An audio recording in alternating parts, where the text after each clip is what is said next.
2026년 1월 3일 이틀 전 미국 특수작전부대가 베네수엘라 카라카스에 상륙하여 한 주권 국가의 현직 대통령을 체포했습니다. 니콜라스 마두로는 구금되어 미국으로 이송되었으며 현재 마약 밀매 및 테러 혐의로 억류되어 있습니다. 미국 정부는 이를 법집행 작전이라고 불렀습니다. 그러나 세계의 나머지 국가들은 이를 침공이라고 규정했습니다. 아마도 헤드라인을 보셨을 겁니다. 공식 성명도 보셨겠지요. 미국 대통령은 연단에 서서 이것이 국가 안보에 관한 일이며 마약 카르텔을 막고 민주주의를 수호하기 위한 것이라고 말했습니다. 하지만 이것은 그런 이야기가 아니었습니다. 이것은 석유에 관한 것이었습니다. 페트로달러에 관한 것이었습니다. 그리고 이는 지구상의 모든 나라에 다음과 같은 메시지를 보내는 것이었습니다. 만약 미국 달러 외에 다른 통화로 석유를 팔려고 한다면 우리는 당신의 정부를 무력으로 전복시킬 것이라고요. 베네수엘라는 지구상에서 가장 큰 석유 매장량을 보유하고 있습니다. 3,003억 배럴로 사우디아라비아보다, 러시아보다, 이라크보다 더 많습니다. 50년 동안 베네수엘라는 그 석유를 미국 달러로 팔았습니다. 그러나 지난 6년 동안 베네수엘라는 달러 사용을 중단했습니다. 중국에는 위안화로 팔기 시작했고 러시아와는 루블화로 거래를 시작했습니다. 이란과는 물물 교환 방식을 사용하기 시작했습니다. 그들은 페트로달러에서 벗어났습니다. 그리고 이제 그들의 대통령은 미국 감옥에 있습니다. 이것은 민주주의에 관한 이야기가 아닙니다. 마약에 관한 이야기도 아닙니다. 이것은 미국의 금융력 기반에 도전했을 때 어떤 일이 일어나는지에 대한 이야기입니다. 페트로달러는 권고 사항이 아닙니다. 그것은 강제 집행 체제입니다. 그리고 베네수엘라가 방금 그 본보기가 되었습니다. 하지만 여기 페트로달러를 강제하기 위해 베네수엘라를 침공함으로써 미국 정부가 간과한 부분이 있습니다. 그들은 모든 다른 산유국들에게 이 시스템의 본질이 무엇인지를 정확히 보여주었습니다. 이것은 경제적 합의가 아닙니다. 이것은 군사력에 의해 뒷받침되는 강압적인 보호체제입니다. 그리고 달러 시스템이 침공과 정권 교체를 통해 유지된다는 것을 세상에 보여줄 때 당신은 그 시스템을 강화하는 것이 아닙니다. 오히려 그 붕괴를 가속화하는 것입니다. 중국이 지켜보고 있습니다. 사우디아라비아가 지켜보고 있습니다. 러시아가 지켜보고 있습니다. 그리고 그들은 모두 같은 질문을 하고 있습니다. 만약 미국이 탈달러화를 저지하기 위해 베네수엘라를 침공할 의향이 있다면 우리에게는 무엇을 할 것인가?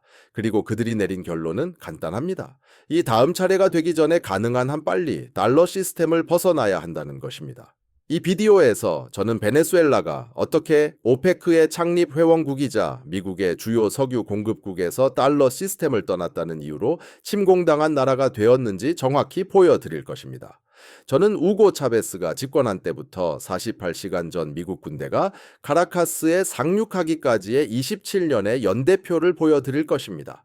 저는 베네수엘라가 달러에서 벗어나 전환했던 8천억 달러 규모의 석유 무역과 그것이 왜 그들을 표적으로 만들었는지를 보여드릴 것입니다.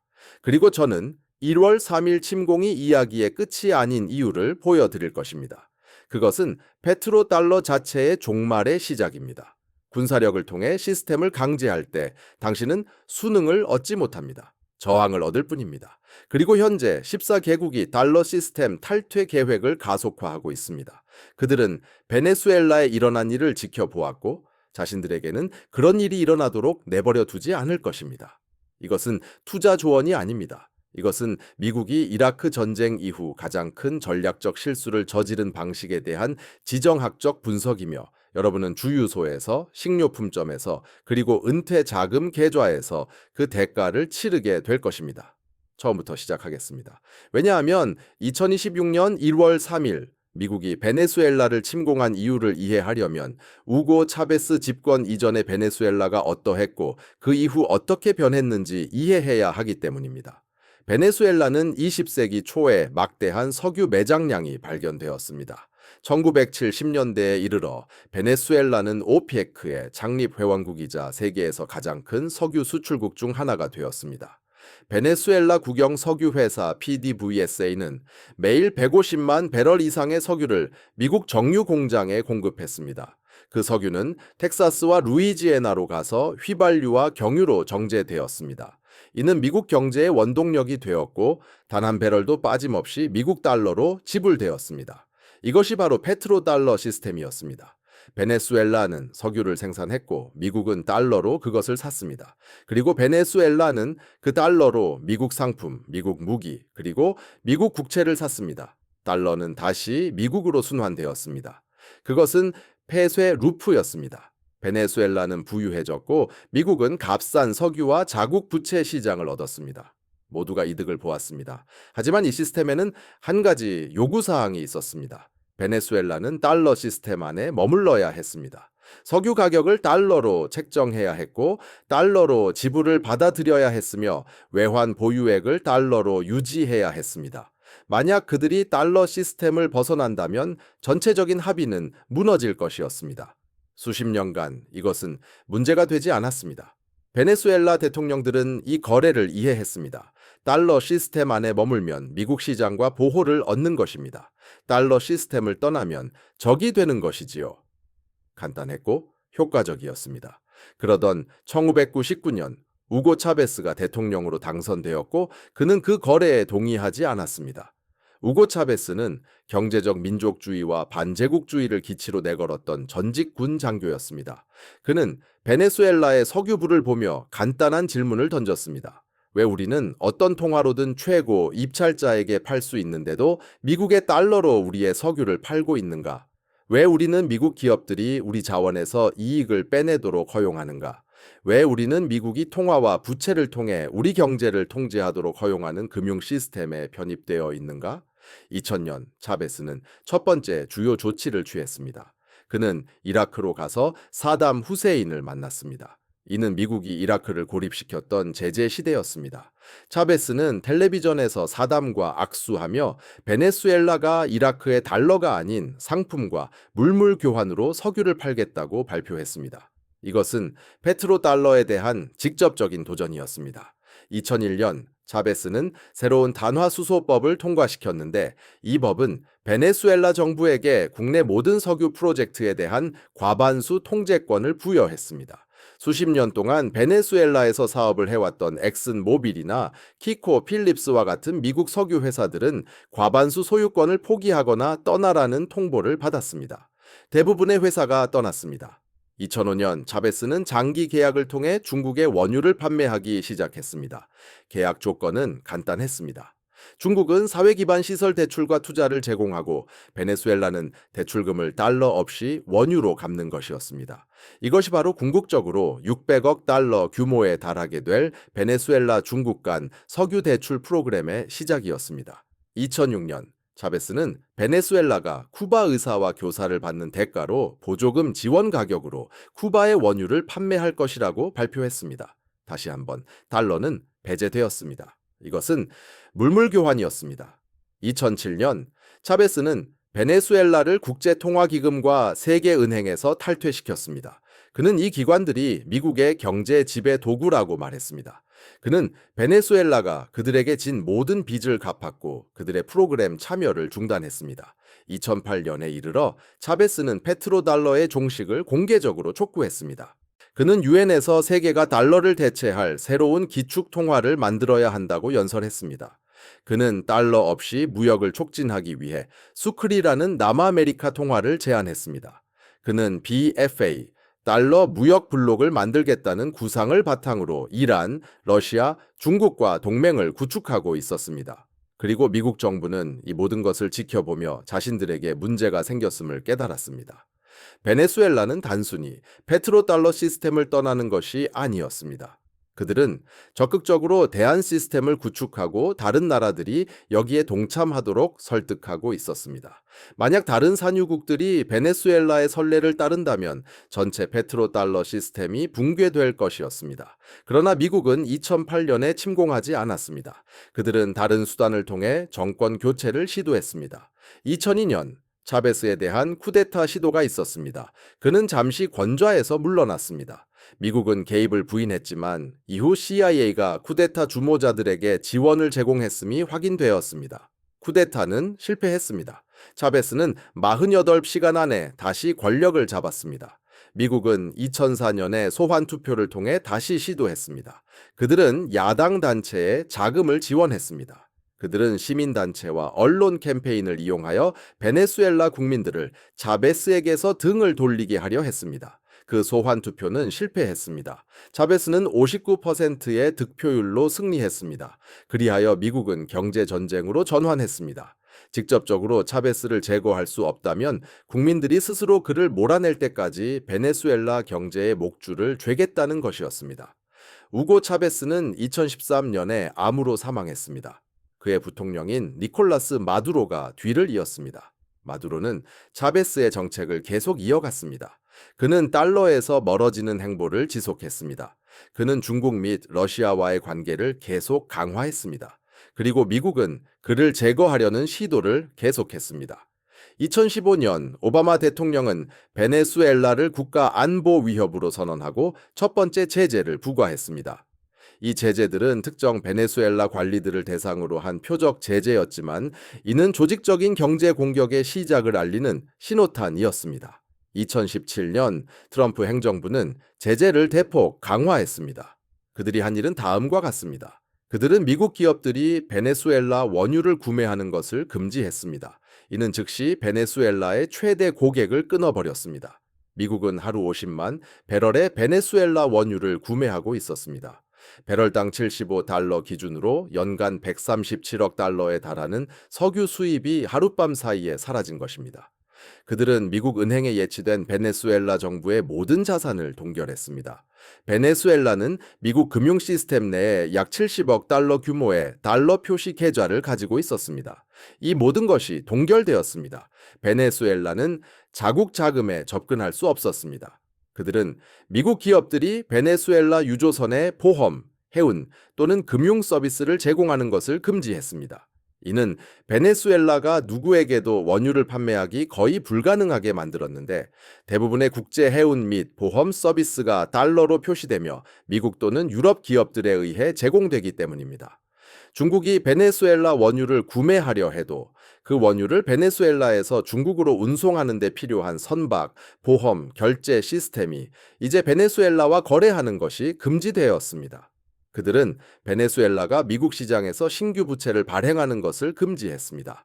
이는 베네수엘라를 국제 자본 시장에서 차단했습니다. 그들은 정부 운영이나 원유 생산 자금을 조달하기 위해 돈을 빌릴 수 없었습니다. 그리고 가장 파괴적인 조치로 그들은 미국 기업들이 PDVSA의 예비 부품, 장비 또는 기술을 판매하는 것을 금지했습니다. 베네수엘라의 석유 인프라는 미국 장비로 구축되었습니다. 정유 시설, 시추 장비, 펌프 등 이 모든 것을 유지 보수하려면 미국의 부품과 전문 지식이 필요했습니다.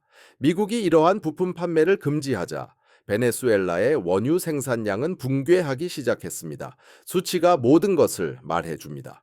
2016년 제재 이전에는 베네수엘라가 하루 240만 배럴을 생산했습니다. 2020년에 이르러 생산량은 하루 50만 배럴로 떨어졌고 이는 80%의 폭락이었습니다.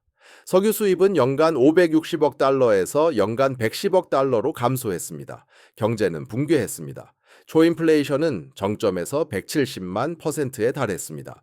사람들은 굶주렸습니다. 나라는 위기 상황에 처했습니다.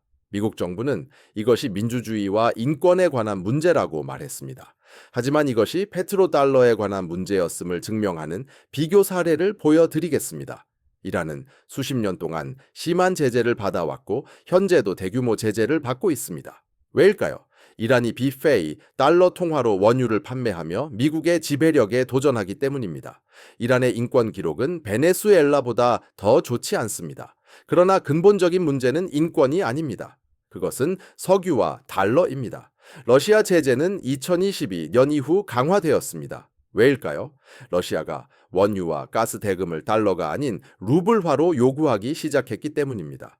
미국은 우크라이나 문제 때문이라고 말했지만 그 금융 전쟁을 보십시오. 그들은 러시아 외환 보유고 3천억 달러를 동결했습니다. 그들은 러시아를 SWIFT에서 차단했습니다. 그들은 러시아의 원유 수출을 겨냥했습니다. 이것이 바로 달러 지배력 강화를 위한 조치입니다. 사우디아라비아는 어떻습니까? 끔찍한 인권 기록을 가지고 있습니다. 한 언론인을 살해했고 예멘을 폭격합니다. 하지만 제재는 없습니다. 왜일까요? 사우디아라비아가 오직 달러로만 원유를 판매하고 그 달러를 미국 국채에 재투자하기 때문입니다. 사우디아라비아는 페트로달러 시스템 안에 있기 때문입니다. 그래서 사우디아라비아는 동맹국인 것이다. 그들이 어떤 행동을 하든지 패턴은 명확했다. 달러로 석유를 팔면 보호받고 달러가 아닌 다른 통화로 팔면 제재를 받고 고립되며 정권 교체를 당하는 시기였다. 이것은 인권 문제가 아니었다. 페트로달러 체제를 유지하려는 것에 불과했다. 베네수엘라도 이를 잘 알고 있었다. 그래서 그들은 하나의 결정을 내렸다. 어차피 미국이 우리를 제재하고 경제를 파괴하려 한다면 아예 달러를 완전히 포기하고 대안 시스템을 구축하는 편이 낫겠다고 판단한 것이다. 2017년부터 2025년 사이에 베네수엘라가 취한 조치는 다음과 같았다. 베네수엘라는 중국의 석유를 위안화로 판매했다. 2024년에는 중국이 하루 약 50만 배럴의 석유를 구매하며 베네수엘라의 최대 고객이 되었다. 모든 거래는 위안화로 이루어졌고 달러는 단 한 푼도 오가지 않았다. 이는 연간 137억 달러에 달하는 비달러 석유 판매액이었다. 베네수엘라는 인도의 석유를 루피로 판매했다. 인도는 저렴한 석유가 필요했고 미국의 제재를 기꺼이 무시하려 했다. 인도는 하루 20만 배럴을 구매했으며 루피로 대금을 지불했다. 이는 연간 55억 달러에 달하는 비달러 판매액이었다. 베네수엘라는 러시아의 석유를 물물 교환 시스템으로 판매했다.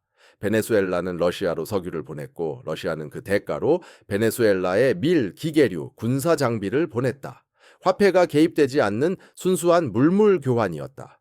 이는 제재를 완전히 회피하는 효과가 있었다. 베네수엘라는 이란, 쿠바, 니카라과와 양자 결제 시스템을 구축했다. 이들 국가 역시 모두 미국의 제재를 받고 있었다. 그들은 달러를 사용하지 않고 서로 거래할 수 있는 청산 메커니즘을 구축했다. 베네수엘라는 석유를 이란산 휘발유와 화학 제품으로 교환했다. 가치는 연간 약 20억 달러에 달했다. 베네수엘라는 베네수엘라 석유 매장량을 담보로 한다고 주장하는 암호화폐 페트로를 출시했다. 페트로는 달러 시스템을 거치지 않고 국제 무역에 활용될 수 있는 디지털 통화를 만들려는 시도였다. 비록 크게 채택되지는 못했지만 베네수엘라가 어떤 방향으로 나아가고 있는지를 분명히 보여주었다. 베네수엘라는 중국에 대한 부채 상환을 달러가 아닌 석유로 협상했다. 베네수엘라는 차베스 시대에 받은 인프라 대출로 중국에 약 200억 달러의 빚을 지고 있었다. 달러로 상환하는 대신 베네수엘라는 석유 선적을 통해 빚을 갚았다. 이것은 달러가 아닌 석유로 부채를 갚는 방식이었다. 모든 것을 종합해 보면 2025년에 이르러 베네수엘라는 하루 약 90만 배럴의 석유를 비달러 통화 및 물물 교환 방식으로 판매하고 있었다. 배럴당 75달러로 계산하면 이는 연간 247억 달러에 달하는 미국 달러를 사용하지 않은 석유 판매액이었다. 세계 최대의 석유 매장량을 가진 국가의 이런 움직임은 미국으로서는 용납할 수 없는 일이었다. 하지만 베네수엘라만 그런 것이 아니었다. 그들은 더 넓은 흐름의 일부였다. 러시아는 하루 500만 배럴의 석유를 비달러 통화로 판매하고 있었다. 이란은 하루 150만 배럴을 위안화와 유로화로 팔고 있었다. 사우디아라비아는 중국과 석유 판매액의 일부를 위안화로 받기로 협상 중이었다. 페트로달러는 베네수엘라만을 잃고 있던 것이 아니었다. 전 세계 석유 시장에 대한 영향력을 잃어가고 있었다. 2025년 말에는 전 세계 석유 무역의 주정치로 15%가 비달러 통화로 거래되고 있었다. 이는 전체 세계 석유 판매액 2조 7,400억 달러 중 연간 약 4,100억 달러에 해당했다. 이러한 추세는 가속화되고 있었다. 예측에 따르면 2020년으로 설정된 시점까지 이 수치는 25에서 30%에 달할 수 있다고 했다. 그러던 2025년 12월 28일 중국과 베네수엘라는 5년간 800억 달러 규모의 새로운 협정을 발표했다.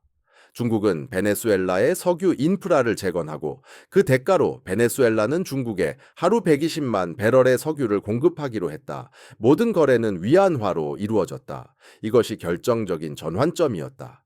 이 거래는 단순히 석유 판매에 관한 것이 아니었기 때문이다. 인프라 투자에 관한 것이었다. 중국은 베네수엘라의 장기 생산 능력에 투자하고 있었다. 그들은 정유 공장, 송유관, 항만을 건설하며 베네수엘라를 위안화 시스템에 영구적으로 편입시키고 있었다. 이는 일시적인 합의가 아니었다. 중국이 세계 최대 석유 매장량을 달러 시스템 밖으로 수십 년간 고정시키는 조치였다. 미국 정부는 결정을 내렸다. 이것이 진행되도록 허용하고 중국이 베네수엘라의 3,003억 배럴에 달하는 석유 매장량을 위안화 시스템에 고정시키도록 내버려 둔다면 페트로달러는 끝장날 것이다. 다른 나라들도 뒤따를 것이고 사우디아라비아도 돌아설 것이다. 전체 시스템은 붕괴될 것이다. 그래서 2026년 1월 3일 미국은 베네수엘라를 침공했다. 현지 시각 새벽 3시 47분 미군 특수작전 부대가 카라카스의 여러 지점에 상륙했다. 이 작전은 제50조 비밀 작전이 아닌 제10조 군사 권한에 의거하여 수행되었다. 이는 다시 말해 비밀 중앙정보국 CIA, 임무가 아닌 공인된 군사 작전이었음을 의미한다. 공식적인 목표는 2020년 미국 연방 기소에 따른 니콜라스 마두로의 마약 밀매 및 마약 테러 혐의 체포였다. 미국은 마두로가 콜롬비아 마약 카르텔과 협력하여 코카인을 미국으로 밀반입하고 있다고 주장했다. 그들은 이것이 범죄자를 법의 심판대에 세우기 위한 법집행 작전이라고 말했다. 하지만 이 작전은 법집행 기관이 아닌 미군 특수부대에 의해 수행되었다. 이는 법집행으로 위장된 전쟁 행위였다. 마두로는 대통령궁에서 체포되었고 즉시 미군 항공기로 이송되어 베네수엘라 밖으로 실려 나갔다. 그는 현재 미국 연방 구금시설에 수감되어 재판을 기다리고 있다. 미국 정부는 2019년부터 임시 대통령을 자처했던 후안 과이도를 베네수엘라의 합법적인 대통령으로 즉시 인정했다. 과이도는 망명 생활을 하고 있었으며 미국은 1월 4일 그를 카라카스로 다시 데려왔다. 백악관의 공식 성명은 다음과 같았다. 오늘날 미국은 베네수엘라 국민에게 헤아릴 수 없는 고통을 안겨주고 서방우의 안보를 위협해 온 마약 테러 정권을 해체하기 위한 단호한 조치를 취했다. 니콜라스 마두로는 대통령이 아닌 범죄자이다. 그의 체포는 전쟁 행위가 아닌 정의로운 행동이다. 그러나 전 세계는 이를 다르게 보았다. 중국은 이번 작전을 불법적인 침공이자 국제법 위반이라고 규탄하는 성명을 발표했다. 그들은 미국이 현직 국가 원수를 납치했다고 말하며 즉각적인 석방을 요구했다. 그들은 미국과의 모든 외교 회담을 중단한다고 발표했다. 러시아는 유엔 안전보장이사회 긴급회의 소집을 요구했다. 미국 정부의 행동을 규탄하고 철수를 요구하는 결의안을 상정했습니다. 미국은 거부권을 행사했지만 표결은 찬성 14표, 반대 1표로 미국만이 반대표를 던졌습니다. 심지어 프랑스와 같은 전통적인 미국의 동맹국들도 기권했습니다. 유엔 총회는 긴급 토론을 개최했습니다. 147개국이 그 작전을 주권 침해로 규탄하는 결의안에 찬성표를 던졌습니다. 미국과 다른 4개국은 반대표를 던졌고 28개국은 기권했습니다. 하지만 이러한 규탄은 중요하지 않습니다. 유엔 결의안도 중요하지 않습니다. 중요한 것은 그 다음 일어날 일입니다. 왜냐하면 미국이 이제 베네수엘라를 장악했기 때문입니다. 그들은 우호적인 정부를 수립했으며 그 정부가 가장 먼저 할 일은 베네수엘라의 원유 판매를 달러 체제로 복귀시키는 것입니다. 며칠 만에 과이도 임시 대통령은 미래의 모든 베네수엘라 원유 계약이 미국 달러로 표시될 것이라고 발표했습니다. 중국과의 거래는 검토 보류 상태입니다. 국영 석유 기업 PDVSA는 미국 정유사들에 대한 판매를 재개할 것입니다. 베네수엘라는 무력으로 페트로달러 체제에 강제로 편입되고 있습니다. 그러나 여기에 문제가 있습니다. 이것이 전 세계에 보내는 메시지는 페트로달러가 강력하다는 것이 아닙니다. 그 메시지는 페트로달러가 군사적 침공을 통해 강제된다는 것입니다. 그리고 정권 교체와 군사력을 통해 통화체제가 유지된다는 것을 전 세계에 보여줄 때 당신은 신뢰를 고취하지 못합니다. 오히려 두려움을 불러일으킵니다. 그리고 두려움은 국가들로 하여금 가능한 한 빨리 대안을 찾도록 만듭니다. 베네수엘라 침공 후 72시간 동안 세계 에너지 시장에서 무슨 일이 일어났는지 보여드리겠습니다. 원유 가격은 1월 2일 배럴당 74달러에서 1월 5일 배럴당 89달러로 급등했습니다. 이는 사흘 만에 20% 증가한 수치입니다. 왜일까요? 이제 모든 석유 수출국이 자신들이 다음 차례가 될지 의문을 품고 있기 때문입니다. 만약 당신이 사우디아라비아이고 중국과 위안화를 받아들이는 것을 협상 중이라면 이제 당신은 표적이 된 것일까요? 원유에 대한 위험 프리미엄이 방금 상승했습니다. 위안화는 달러 대비 강세를 보였습니다. 보통 미국이 군사력을 투사하면 달러가 강세를 보이지만 이번에는 위안화가 이틀 동안 1.8% 상승했습니다. 왜일까요? 중국이 침공을 통해 유지되는 달러 체제에 대한 대안으로 스스로를 포지셔닝하고 있기 때문입니다. 달러에서 벗어나 다변화를 모색하는 국가들은 이제 위안화를 더 안전한 선택지로 봅니다. 러시아는 인도, 중국, 브릭스 국가들과의 물물 교환을 통한 석유 거래 프로그램을 가속화하고 있다고 발표했습니다. 러시아 재무장관은 이렇게 말했습니다. 베네수엘라는 달러에 의존할 때 어떤 일이 일어나는지 우리에게 보여주었습니다. 우리는 그런 실수를 저지르지 않을 것입니다. 사우디아라비아는 미국과의 방위 공약 갱신에 대한 협상을 연기했습니다. 사우디는 잠재적 침공이 대가라면 미국의 안보 보장이 페트로달러 체제에 남을 가치가 있는지 재고하고 있습니다. 그들은 이제 중국과의 원유 판매량의 20%에 대해 위안화를 수용하는 협상을 가속화하고 있습니다.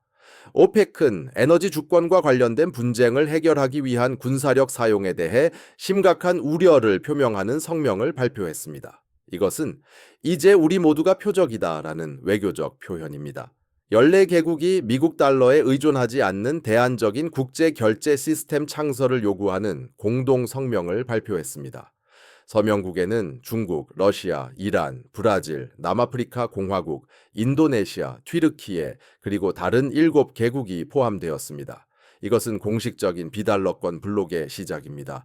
베네수엘라 침공은 세계 최대의 원유 매장량을 달러 체제로 다시 끌어들여 페트로달러를 강화할 것으로 예상되었습니다. 하지만 그 2차적인 영향은 정반대입니다.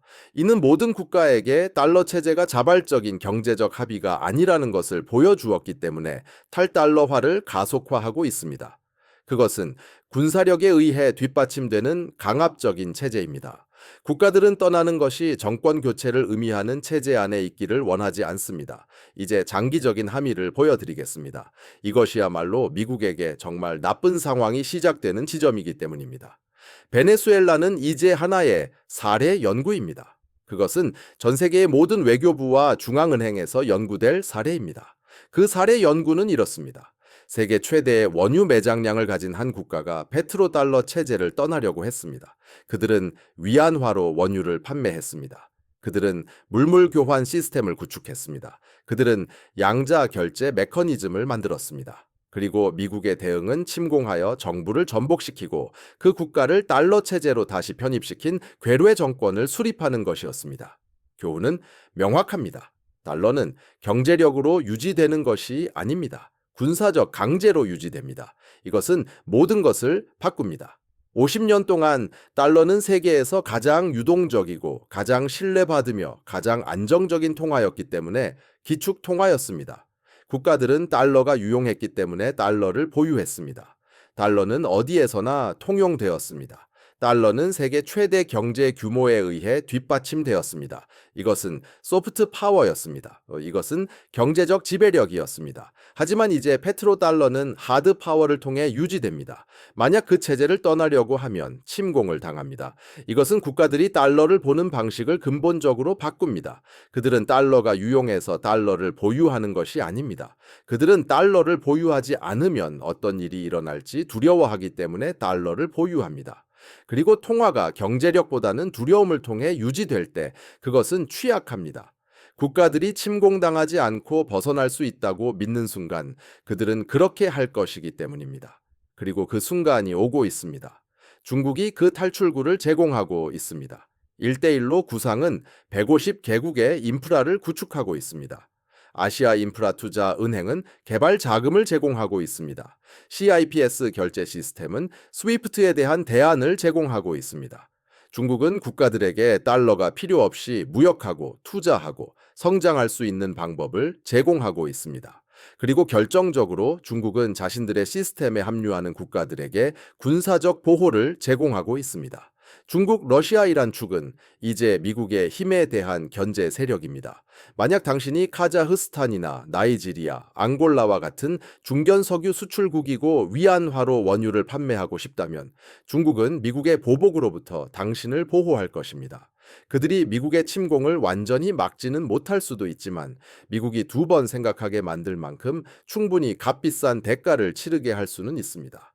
이것은 새로운 판입니다. 더 이상 경제에 관한 것이 아니라 안보 보장에 관한 것입니다. 미국은 페트로달러 체제에 머무는 대가로 달러 시장 접근을 제한합니다. 중국은 페트로달러 체제를 떠나는 대가로 위안화 시장 접근과 군사적 보호를 제공합니다.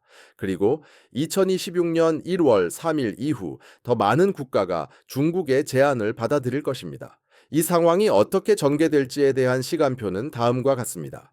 2026년 첫 번째 분기, 즉 1월부터 3월까지입니다. 베네수엘라는 다시 달러 체제로 돌아오지만 세계 원유 시장은 혼란에 빠집니다. 원유 가격은 배럴당 95달러에 달하고 미국의 휘발유 가격은 갤런당 4달러 20센트에 이릅니다. 국가들은 다음 표적이 되는 것을 피하기 위해 은밀하게 탈달러화 계획을 가속합니다. 2026년 두 번째 분기, 즉 4월부터 6월까지입니다. 사우디아라비아는 중국에 대한 석유 수출의 15%를 위안화로 받겠다고 발표합니다. 그들은 이를 정치적 선언이 아닌 경제 다각화로 포장합니다. 하지만 결과는 동일합니다. 페트로달러는 사우디아라비아를 잃게 된 것입니다. 원유 가격은 배럴당 105달러에 이르고 달러 가치는 주요 통화 대비 4% 하락합니다. 2026년 세 번째 분기, 즉 7월부터 9월까지입니다. 나이지리아, 앙골라, 카자흐스탄은 석유의 일부를 위안화로 판매하겠다고 발표합니다. 이들은 소규모 수출국이지만 추세는 명확합니다. 세계 원유 거래에서 달러가 차지하는 비중은 한 분기 만에 85%에서 72%로 떨어집니다. 원유 가격은 배럴당 118달러에 달하고 미국의 휘발유 가격은 갤런당 5달러 60센트에 이릅니다. 2026년 네 번째 분기, 즉 10월부터 12월까지입니다. 미국은 석유 거래에 위안화를 수용하는 국가들에 대해 제재를 위협합니다. 이것은 역효과를 냅니다. 더 많은 국가가 이를 달러 체제가 강압적이라는 확인으로 받아들입니다. 브릭스 국가들은 원유, 금, 그리고 히토류 광물을 포함한 여러 원자재 바스켓으로 뒷받침되는 새로운 기축 통화의 생성을 발표합니다. 원유 가격은 배럴당 134달러에 달합니다. 달러 가치는 2026년 1월 최고점에서 18% 하락했습니다. 세계 외환 보유고에서 달러의 비중은 제2차 세계대전 이후 처음으로 50% 아래로 떨어집니다. 미국의 수입 물가가 폭등합니다. 경기 침체에도 불구하고 인플레이션이 11%에 달합니다. 연준은 덫에 걸렸습니다. 정부를 파산시키지 않고는 인플레이션에 맞서 싸울 만큼 금리를 충분히 올릴 수 없습니다. 휘발유 가격은 갤런당 8달러 20센트에 이릅니다. 미국인의 생활 수준이 붕괴하고 있습니다. 미국은 다극 통화 체제를 받아들일 수밖에 없게 됩니다. 달러는 여전히 중요하지만 더 이상 지배적이지 않습니다. 페트로달러에 기반한 미국의 경제 헤게모니 시대는 끝났습니다. 그리고 그것이 끝난 이유는 미국이 경제력으로 체제를 유지하는 대신 군사력으로 강제하려 했기 때문입니다. 2026년 1월 3일 베네수엘라 침공은 페트로달러가 죽은 순간으로 기억될 것입니다. 베네수엘라가 그렇게 중요해서가 아니라 미국이 체제가 힘으로 유지된다는 것을 드러낸 것이기 때문입니다. 그리고 일단 그것을 드러내면 체제는 끝장입니다. 자, 누가 이기고 누가 질까요? 패배자는 미국 국민입니다. 당신은 18개월 안에 휘발유를 갤런당 8달러에 지불하게 될 것입니다. 달러가 하락하고 수입 물가가 폭등하면서 당신의 생활비는 35% 상승할 것입니다. 당신의 저축은 구매력의 25%를 잃을 것입니다. 당신의 은퇴 자금은 파괴될 것입니다. 당신은 베네수엘라를 침공하지 않았지만 그 대가를 치르게 될 사람입니다. 패배자는 달러에 충성하는 산유국들입니다. 만약 당신이 쿠웨이트나 아랍에미리트이고 페트로달러 체제에 머문다면 이제 당신은 올바른 선택을 했는지 의심하게 될 것입니다. 당신은 다각화했을 수도 있고 중국과 협상했을 수도 있습니다. 대신 당신은 충성을 지켰습니다. 그리고 그 보상은 달러가 붕괴하고 당신의 외환 보유고 가치가 하락하는 것을 지켜보는 것입니다. 승리자는 중국과 달러 체제를 일찍 떠난 국가들입니다. 중국은 위안화로 에너지 공급을 확보했습니다. 그들은 대안적인 금융 시스템을 구축했습니다. 그들은 달러를 떠나는 국가들을 위한 피난처로 자리매김했습니다. 달러가 25% 하락할 때 중국 위안화는 상대적 가치로 35% 상승합니다. 중국이 이깁니다. 승리자는 경성 자산이 있고 달러 부채가 없는 국가들입니다. 만약 당신이 금 보유고 원유 보유고를 가지고 있고 최소한의 달러 표시 부채만 있다면 당신은 달러 붕괴로부터 보호됩니다. 당신은 대체 통화로 거래할 수 있습니다. 당신은 괜찮습니다. 다른 모든 이들은 출구 없는 붕괴하는 통화 시스템에 갇혀 있습니다. 그렇다면 개인으로서 당신은 무엇을 해야 할까요? 베네수엘라 침공으로 촉발된 페트로달러 붕괴로부터 자신을 보호하는 방법은 무엇일까요? 첫째, 즉시 달러 노출을 줄이십시오. 만약 당신이 달러로 표시된 현금과 채권을 가지고 있다면 다음 24개월 동안 25에서 35%를 잃게 될 것입니다. 유동자산의 40%를 외화, 달러 가치가 하락할 때 가치를 유지하는 금 또는 자산으로 옮기십시오. 둘째, 에너지 주식을 사십시오. 원유 가격은 배럴당 150달러에 이를 것입니다. 에너지 기업들은 기록적인 수익을 낼 것입니다. 엑손, 쉐브론, 코노코필립스, 옥시덴탈. 이 회사들은 높은 원유 가격으로 이익을 얻고 상승할 배당금을 지급할 것입니다. 셋째, 금과 원자재를 사십시오. 현재 금은 온스당 2,050달러입니다. 넷째, 더 높은 비용에 대비하십시오. 2027년 말까지 갤런당 7에서 8달러의 휘발유 가격을 예산에 책정하십시오.